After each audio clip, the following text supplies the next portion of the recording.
week 12 of the fantasy football season. Here's a few defense DST units I have as sleepers this week. The first one, the Seattle Seahawks. So the Seahawks, I know it's not a great matchup versus the Arizona Cardinals, but with that 12th man behind them, I think Seattle in a division game, anything goes in these type of ball games where we've seen things happen in terms of defensive battles and then obviously high-scoring 30-point battles between these two teams. So the Seattle Seahawks defense, I know, isn't a great unit, but they still get pressure on the quarterback, and for the most part, they'll keep you in the mid-teens, low 20s, majority of the game. So the last couple weeks for Seattle, Week 9 versus the Rams, 20 points allowed, an interception, a block kick. In Week 11 at the 49ers, 17 points allowed, 2 sacks and an interception. So this week, like I said, Arizona's coming to town.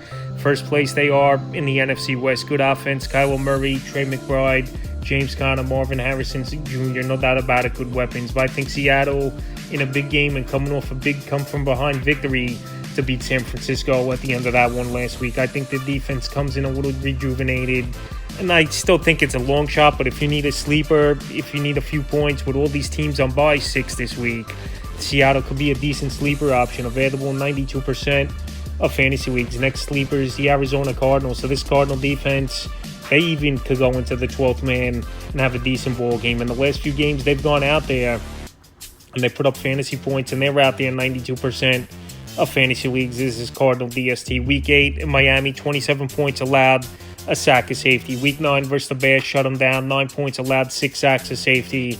And Week 10 versus the New York Jets, 6 points, 3 sacks, a fumble recovery. So 2 games in a row, they've held opponents under double digits, which is very impressive nowadays in the NFL with all these great playmakers.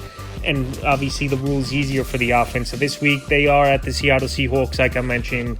Seahawks, they got a good offense though, no doubt about it. Geno Smith, Kenneth Walker, DK Metcalf, JSN, Jackson Smith-Njigba. But the Seahawks do give up the 4th most fantasy points to DSTs on the season. And we know Geno Smith, sometimes he holds on to the football too long, takes some sacks, and he does throw some interceptions as well. So this week, Arizona, coming off a bye week, a little refreshed. If you need a sleeper option, it wouldn't be surprising to me. Like I said, if this game's a grinded out defensive battle more than a high scoring battle, and the third and final defense DST I have as a sleeper is the New York Giants. I know this Giant defense, they can't cover anyone, but they do get to the quarterback, and they get a lot of sacks amongst the league leaders in the category. So New York, they got a good offense coming into town in Tampa Bay. Baker Mayfield, Mike Evans returning to the lineup. Rashad White, Bucky Irvin in the backfield, K-Dot in the tight end. So it's going to be tough to hold this offense down.